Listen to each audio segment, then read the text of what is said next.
में भी एक विपत्ति जब तक शांत होती है या जब तक एक समस्या का समाधान किया जाता है तब तक अनेक प्रकार की विपत्तियां हमारे सामने आ जाती हैं।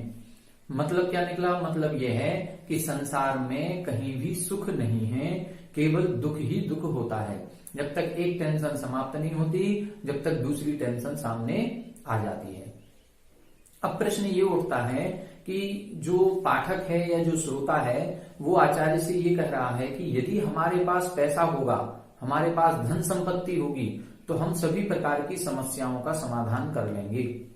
यदि पैसा है तो हमें कोई समस्या नहीं रहेगी। हमें यदि गर्मी की समस्या हो रही है, हम पैसे से कूलर एसी खरीद लाएंगे। हमें यदि सर्दी की समस्या हो रही है, हम पैसों से गर्म कपड़े खरीद लेंगे। हमें कोई भी परेशानी होगी, हमें भूख लगेगी तो पैसे से भोजन भी आएगा। आज धन से सब कुछ खरीदा जा सकता है।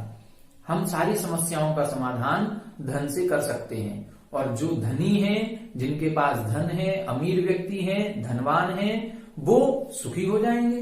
तो हम क्यों ना धन को कमाएं और धन को कमा करके धन के द्वारा अपने आप को सुखी कर सकते हैं।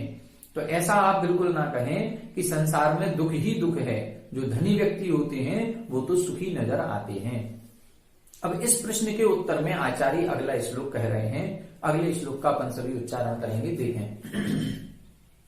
दुरर्जेन सुरक्षेण, दुरर्जेन सुरक्षेण, ना में बड़ा आ की मात्रा है, एक साथ पढ़ेंगे।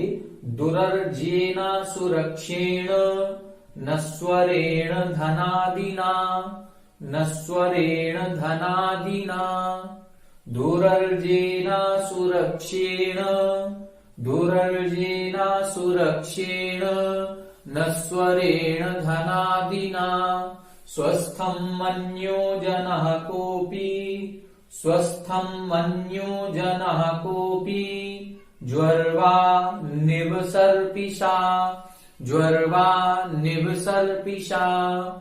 फिर से देखें। दुरर्जेन सुरक्षेण, दुरर्जेन सुरक्षेण नस्वरेण धनादिना, नस्वरेण धनादिना, स्वस्थं मन्यो जनः कोऽपि, स्वस्थं मन्यो जनः कोऽपि, ज्वर्वा निवसर्पिषा, ज्वर्वा निवसर्पिषा। आप लोग पढ़ें एक बार। दुरर्जेन सुरक्षेण नस्वरेण धनादिना, स्वस्थं मन्यो जनः कोऽपि, ज्वर्वा निवसर्पिषा।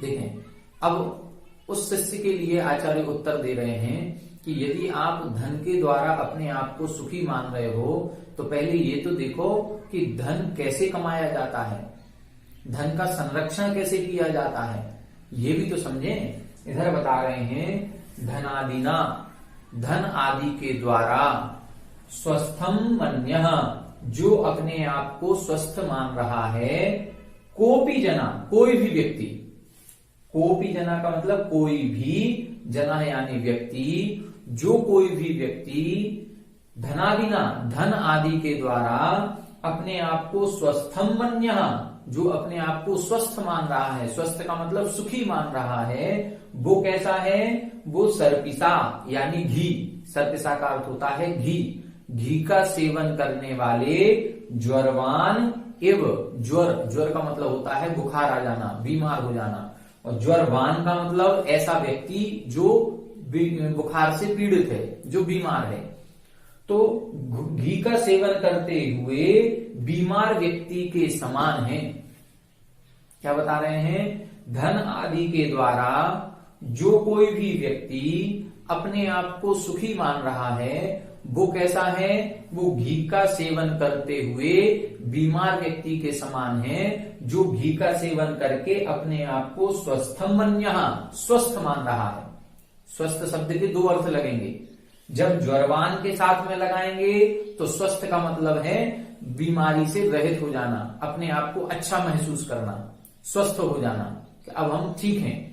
और स्वस्थ का मतलब है सुखी, जब धन के साथ जोड़ेंगे तो सुखी शब्द का अर्थ निकलेगा इसका। तो यहां बता रहे हैं कि जैसे एक बीमार व्यक्ति होता है, बुखार से पीड़ित व्यक्ति है, यदि उसको घी का सेवन ज्यादा कराया जाए तो उसको खाने पीने के बाद ऐसा लगता है कि हम ठीक हो रहे हैं, लेकिन वो जो घी का सेवन करते हैं उस घी के सेवन से उसका बुखार बढ़ता है। वो हमारे लिए लाभप्रद नहीं होकर के उससे हानि ज्यादा होती है। वो व्यक्ति को हल्का फुल्का उस समय तो महसूस होता है कि हम सुखी हो रहे हैं, हम स्वस्थ हो रहे हैं, लेकिन वो स्वस्थ ना होकर के उसका बुखार और बढ़ेगा, वो अस्वस्थ ही होता है। तो उसी प्रकार से यहां बता रहे हैं, जैसे घी का सेवन करके बीमार व्यक्ति अपने आप को स्वस्थ मानता है, स्वस्थ होता नहीं है, उसी प्रकार से धन आदि के द्वारा भी जो कोई भी व्यक्ति अपने आप को सुखी मान रहा है, वो सुखी मान रहा है लेकिन सुखी होता नहीं है। क्यों नहीं होता है? अब इसके ऊपर की लाइन में देखें कि वो धन कैसा है। धन आदि ना, धन के द्वारा, तो ऐसा धन कैसा है, उसके 3 विशेषण इधर इन्होंने दिए। दुरर्जेन, दुरर्जेन, अर्जयन, अर्जन करना यानी इकट्ठा करना। अर्जन करने का मतलब इकट्ठा करना, एकत्रित करना, पैसे को कमाना। अब वो कमाई करना कैसा है? दुहु, दुहु शब्द का मतलब होता है कठिन। दुरर्जेन, जिस पैसे को कमाना बहुत कठिन है। पैसा इतनी आसानी से नहीं कमाया जाता है।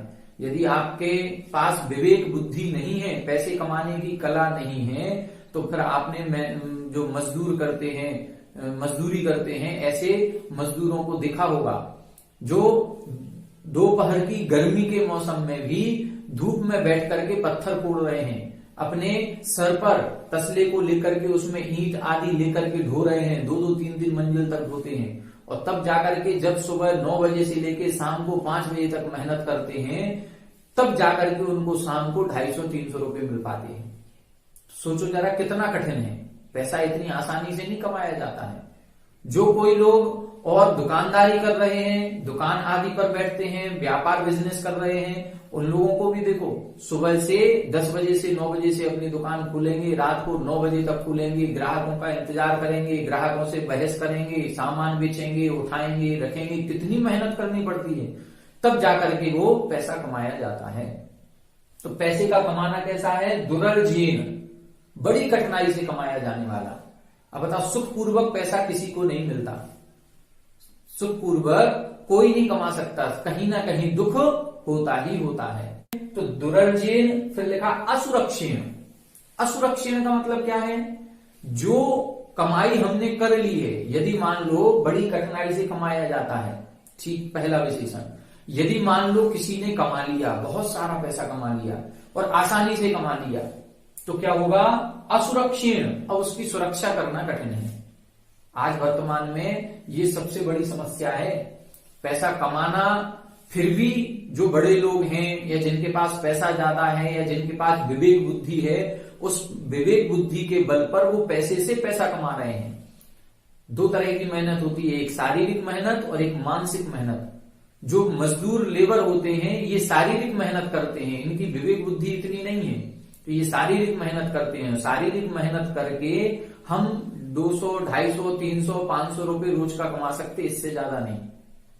लेकिन यदि हम मानसिक अपनी विवेक बुद्धि का इस्तेमाल करें, तो एक व्यक्ति ऑफिस केवल सामान्य खोल लेता है और ऑफिस में बैठ करके केवल अपने विवेक बुद्धि से ही हजारों रुपए पर डे का कमा लेते हैं, लाखों रुपए महीने का कमा लेते हैं। लेकिन अब वो कमा तो लिया है, उस लाखों रुपए का करेंगे क्या? अब उसकी सुरक्षा करना कठिन है। हम कौन से बैंक में सेविंग करें, हम एफडी खोलें, कि हम शेयर मार्केट में लगाएं, कि म्यूचुअल फंड में लगाएं, कि आरडी खोलें, हम कहां पैसा करें, हम गोल्ड खरीदें कि सिल्वर खरीदें, क्या करें? उस पैसे को कहीं ना कहीं इन्वेस्ट करना पड़ेगा। कोई लोग जो जमीन खरीद रहे हैं तो उस जमीन की रखवाली नहीं कर पा रहे हैं, उस पर कोई कब्जा कर लेता है। जो कोई गोल्ड खरीद रहे हैं तो उस गोल्ड को पहन नहीं पा रहे हैं, आभूषण पहनने का आज जमाना नहीं रह गया। पता नहीं कहां से कौन चेन स्नैचिंग कर ले जाए, कहां से हम लुट जाए, हमारा हार गिर जाए, कुछ भी हो जाए, तो सारी मेहनत की कमाई चली गई।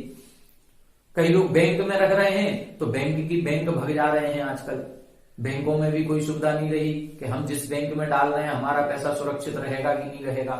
शेयर मार्केट में डालें तो शेयर मार्केट का कोई भरोसा नहीं, हम जिस कंपनी में डालें वही कंपनी नीचे आ गई तो क्या करेंगे। और हो रहा है ये। तो हमारे लिए असुरक्षीण, जिनके पास पैसा है, जब हम उनसे जाकर के मिलते हैं और चर्चाएं करते हैं तो ये हमें कई तरह की समस्याएं समझ में आती हैं कि हम पैसे को कहां लगाएं। घर में नहीं रख पा रहे हैं। घर में यदि हम ज्यादा पैसा रखते हैं तो हमें चोरी का डर लगता है। उस घर में रखे हुए पैसे को हम ओपन भी नहीं कर सकते कि हमारे घर में 20 लाख रुपए या 2 करोड़ रुपए रखा हुआ है, क्योंकि घर में 2 लाख रुपए से ज्यादा रखने की अनुमति नहीं है। यदि पता चल जाए तो हमको उसका जवाब देना पड़ेगा, इतना पैसा आया कहां से, आपने इसका टैक्सेशन पूरा किया है कि नहीं किया है।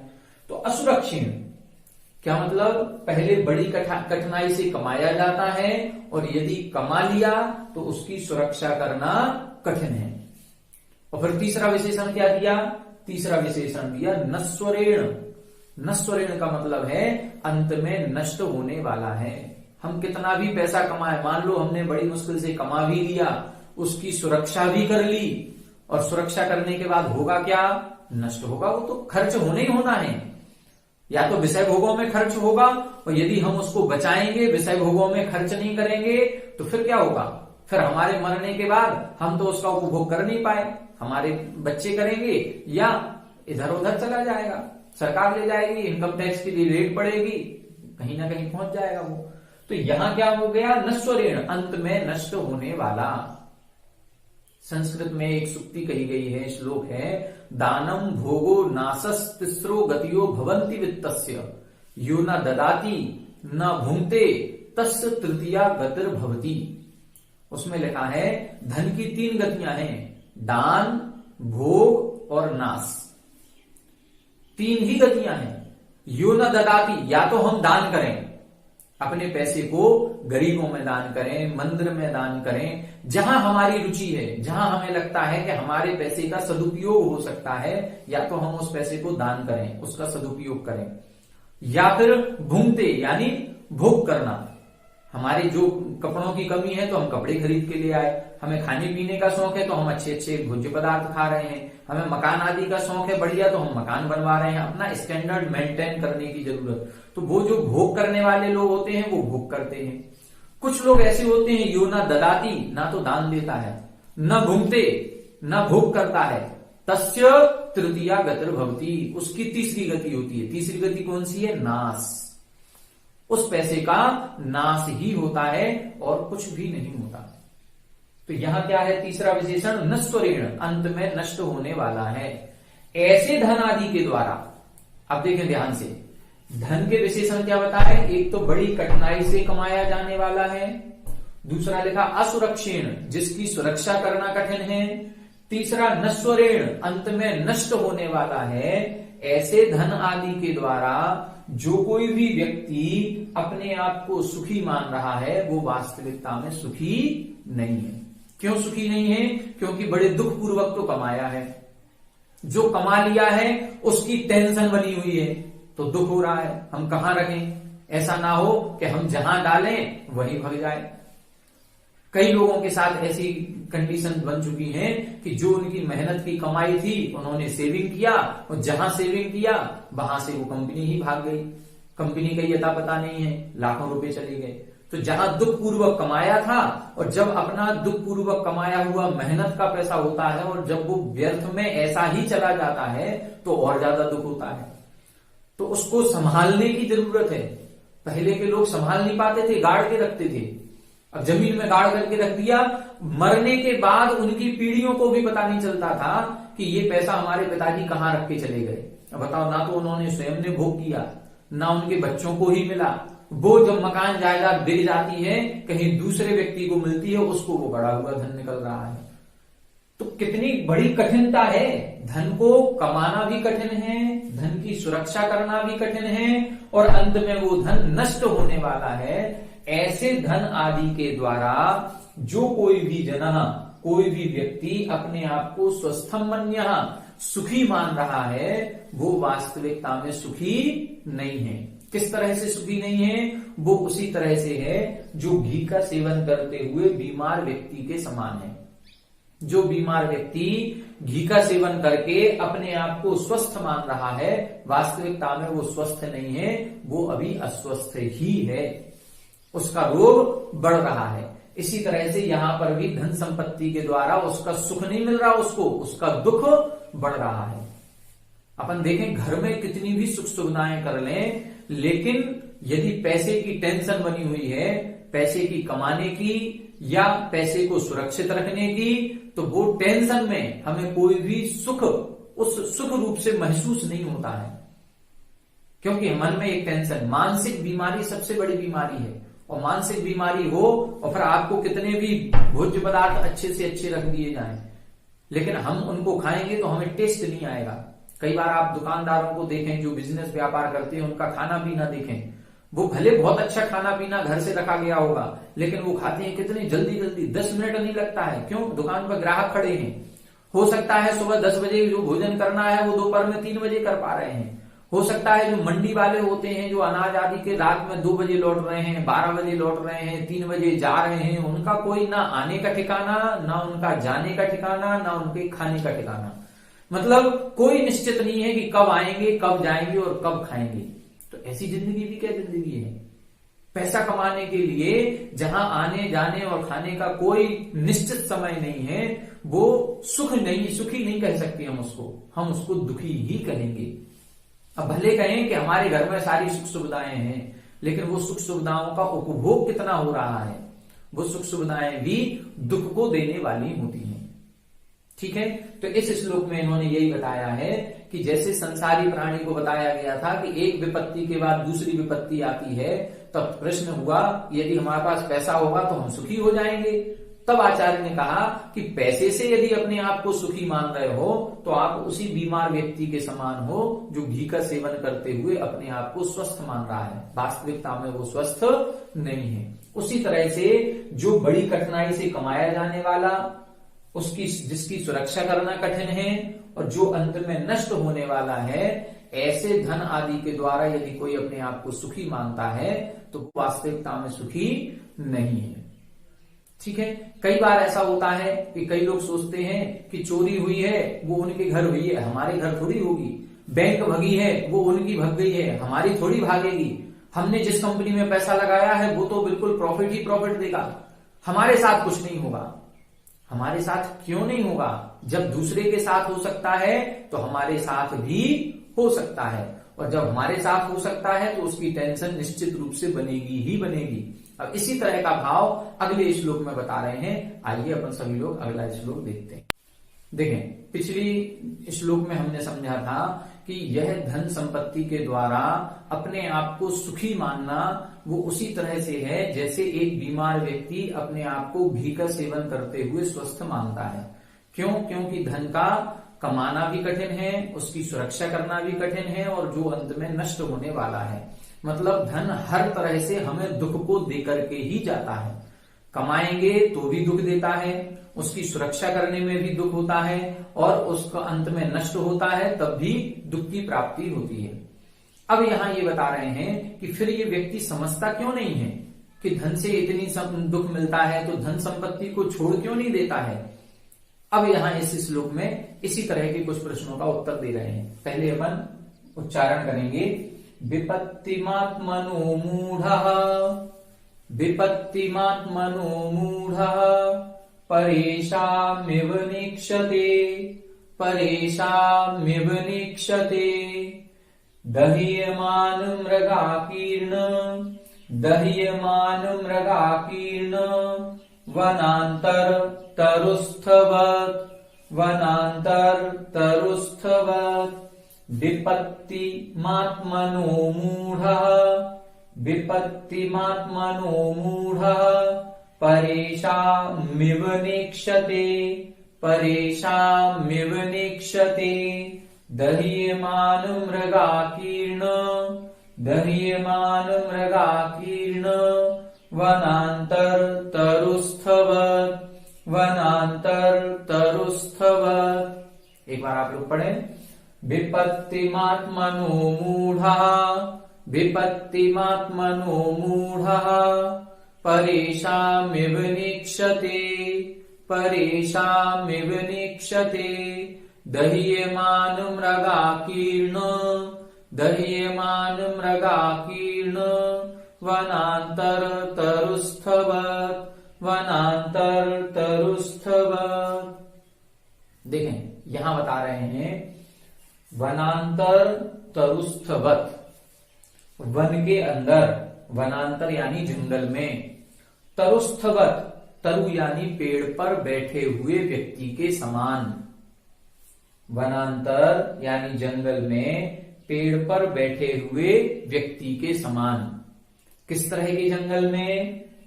दह्यमान मृगाकीर्ण, मृग आकीर्ण, मृग यानी हिरण, आकीर्ण यानी भरे हुए। ऐसा जंगल है जिस जंगल में मृग आदि कई तरह के जानवर भरे पड़े हैं। वहां पर कई तरह के जानवर जंगल में जैसे होते हैं, तो प्राणियों से भरे हुए जंगल में। और जंगल कैसा है? दह्यमान, दह्यमान का मतलब है उस जंगल में आग लग गई है। अब कल्पना करें जरा, एक जंगल के बारे में सोचें और उस जंगल में आग लगी हुई है, और उस जंगल में जब आग लग गई है तो मृग आदि जितने भी पशु उसमें हैं, हाथी है, घोड़ा है, शेर है, चीता है, खरगोश है, हिरण है, ये सारे के सारे जानवर अपनी जान बचाने के लिए इधर से उधर भाग रहे हैं। अब उसी जंगल में एक व्यक्ति भी है, और वो व्यक्ति जंगल में क्या किया, जैसे ही आग का पता चला तो वो एक ऊंचे पेड़ पर जाकर के चढ़ गया और ऊपर पेड़ पर बैठा हुआ है।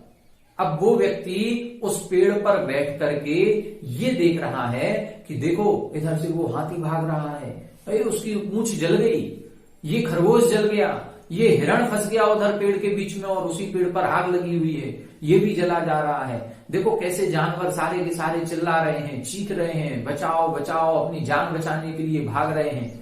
मैं बहुत अच्छा हो गया जो मैं इस पेड़ के ऊपर आकर के बैठ गया।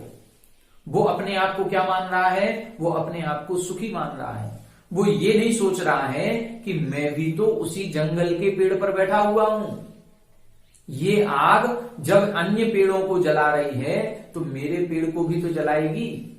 जब ये इतने सारे जानवर जल रहे हैं तो मैं भी तो इसी जंगल के एक पेड़ पर बैठा हुआ हूं, तो क्या ये जंगल की आग मेरे पेड़ को नहीं जलाएगी? और जब ये पेड़ जलेगा तो क्या मैं इसमें नहीं जलूंगा? निश्चित रूप से जलूंगा। लेकिन संसारी प्राणी की दशा है कि संसारी प्राणी उस जंगल के, जलते हुए जंगल के पेड़ पर बैठे हुए मूर्ख व्यक्ति के समान होता है। कैसा होता है कि जो व्यक्ति विपत्तिम आत्मनो मूढ़ा परेशान एवं न ईक्षते, यहां बता रहे हैं मूढ़ा यानी वो मूर्ख व्यक्ति जो पेड़ पर बैठा हुआ है उसी के समान। ऐसा मूर्ख व्यक्ति आत्मनः विपत्तिम न ईक्षते, अपने आत्मा की यानी अपने स्वयं की विपत्ति को न ईक्षते यानी नहीं देखता है। ईक्ष धातु होती है देखने के अर्थ में, तो यहां क्या होता है? निरीक्षण शब्द होता है, निरीक्षण, परीक्षण, ईक्षण, ईक्षण यानी देखना। तो यहां बता रहे हैं आत्मनः, अपने स्वयं की, विपत्तिम यानी विपत्ति को, परेशानी को, समस्या को, न ईक्षते नहीं देखता है। कैसा नहीं देखता है? परेशान इव, दूसरों के समान। यहां ये बता रहे हैं कि ये व्यक्ति दूसरों की समस्या तो देख रहा है, लेकिन ये नहीं देख रहा है कि जैसे ये दूसरा दुखी है यह दुख मेरे ऊपर भी आएगा। ये संसार की दशा है। हम लोग रोज न्यूज़पेपर पढ़ते हैं और उस न्यूज़पेपर में कई तरह की खबरें पढ़ते हैं। उन खबरों में कभी एक्सीडेंट की खबर होती है, कभी चोरी की खबर होती है, कभी लूट की खबर होती है, डकैती की खबर होती है, कभी रेप आदि की खबरें होती हैं, कभी आग लगने की खबरें होती हैं, कभी किसी रिश्तेदार ने किसी रिश्तेदार को मार दिया। ये सारी खबरें उसमें होती हैं। लेकिन हम उन खबरों को देखते हैं, पढ़ते हैं और बस थोड़ा सा अफसोस जता करके रह जाते हैं। लेकिन हम ये नहीं सोचते हैं कि जब पड़ोसी के यहाँ चोरी हो गई है तो हमारे यहाँ भी तो चोरी हो सकती है। जब पड़ोसी का कार एक्सीडेंट हो सकता है तो मेरा भी तो एक्सीडेंट हो सकता है। जब किसी दूसरे के यहाँ अटैक आ सकता है और अटैक में व्यक्ति अचानक से जा सकता है तो मुझे भी तो अटैक आ सकता है, मैं भी तो अचानक से जा सकता हूं।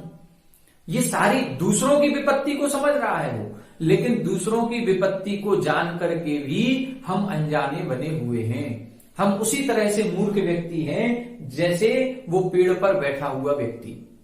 कैसा? जो जंगल में आग लगी है, मृग आदि भाग रहे हैं, सब कुछ कर रहे हैं, लेकिन वो ये सोच रहा है कि ये जो विपत्ति आई है ये दूसरों को आई है, मेरे ऊपर कभी ऐसी विपत्ति नहीं आई।